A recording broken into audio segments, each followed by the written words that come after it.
یہ مصر ہے، ایک ایسی سرزمین جس کی مٹی میں تاریخ دفن ہے اور جس کی فضا میں طاقت کی گونج بسی ہوئی ہے۔ یہاں قدیم تہذیب کے آثار ہر طرف بکھرے ہیں، عظیم الشان محلات، اونچے اونچے ستون، وسیع دربار اور پتھروں پر کندہ وہ نقوش جو انسان کی مہارت اور غرور دونوں کی گواہی دیتے ہیں۔ دور سے دیکھو تو یہ ایک ترقی یافتہ سلطنت لگتی ہے، مگر ان بلند ستونوں کے سائے میں ایک اور حقیقت سانس لے رہی ہے، ایک ایسی حقیقت جہاں انسانیت سسک رہی ہے۔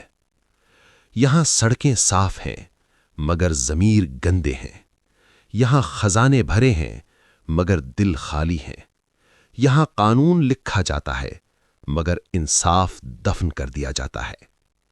یہاں اصل میں کوئی بادشاہ حکومت نہیں کر رہا، یہاں خوف حکومت کر رہا ہے۔ ہر آنکھ میں ڈر ہے، ہر زبان پر خاموشی اور ہر دل میں ایک ہی سوال: اگر ہم نے سچ کہا تو زندہ رہیں گے یا نہیں؟ اور اس خوف کا مرکز ایک ہی شخص ہے: فرعون۔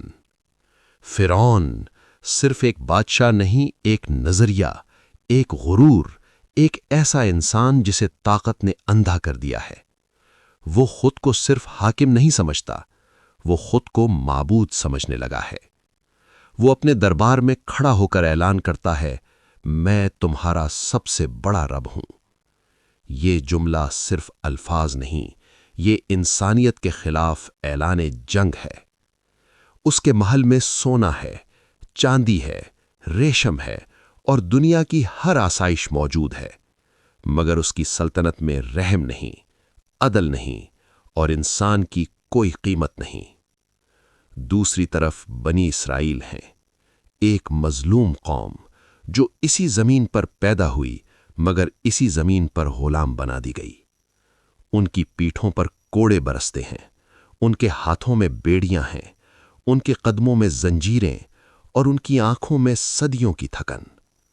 وہ محلات نہیں بناتے اپنے لیے، وہ محلات بناتے ہیں اپنے ظالم آقا کے لیے۔ ان کے بچے خوف میں بڑے ہوتے ہیں، ان کی مائیں آنسوؤں میں جیتی ہیں اور ان کے باپ خاموشی میں مر جاتے ہیں۔ ان کے پاس ہتھیار نہیں، ان کے پاس طاقت نہیں، ان کے پاس صرف ایک چیز ہے: دعا۔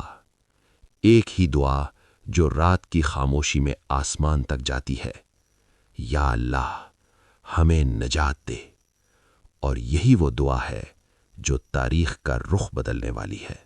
مگر ظلم کی ہر رات کے بعد اللہ کی ایک صبح بھی آتی ہے۔ فرعون کے محل میں ایک خوف پل رہا تھا، ایک پیش گوئی، ایک سرگوشی، ایک ڈراؤنا خواب کہ بنی اسرائیل میں ایک لڑکا پیدا ہوگا جو اس کی سلطنت کو ہلا کر رکھ دے گا۔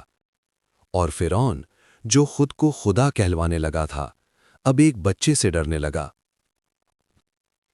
اس نے حکم دیا: بنی اسرائیل میں ہر نوزائیدہ لڑکے کو قتل کر دو۔ یہ حکم صرف قتل کا نہیں تھا، یہ نسل کشی کا اعلان تھا۔ سپاہی گلیوں میں پھیل گئے، ہر دروازہ کھٹکھٹایا جانے لگا، ہر ماں کا دل کانپنے لگا۔ اور اسی خوف کے عالم میں بنی اسرائیل کے ایک گھر میں ایک بچہ پیدا ہوا۔ یہ حضرت موسیٰ علیہ السلام تھے۔ ایک ماں کی گود میں ایک نبی اور باہر موت کی تلواریں۔ حضرت موسیٰ علیہ السلام کی ماں ہر لمحہ خوف میں تھیں، ان کی سانسیں تیز تھیں، دل دھڑک رہا تھا اور کان ہر آہٹ پر لگے تھے۔ مگر پھر اللہ نے ایک ماں کے دل میں وحی ڈال دی۔ یہ وحی الفاظ میں نہیں تھی، یہ یقین میں تھی۔ اللہ نے فرمایا: اسے دودھ پلاؤ اور جب تمہیں اس کے بارے میں خوف ہو تو اسے دریا میں ڈال دو۔ نہ ڈرو، نہ غم کرو، ہم اسے تمہاری طرف لوٹا دیں گے اور اسے رسول بنائیں گے۔ یہ حکم انسانی عقل سے بالاتر تھا۔ کون سی ماں اپنے بچے کو دریا کے حوالے کرتی ہے؟ مگر یہ ماں عام ماں نہیں تھی، یہ اللہ پر یقین رکھنے والی ماں تھی۔ اس نے ایک صندوق تیار کیا، اپنے لختے جگر کو اس میں لٹایا، اسے سینے سے لگایا، آخری بار دیکھا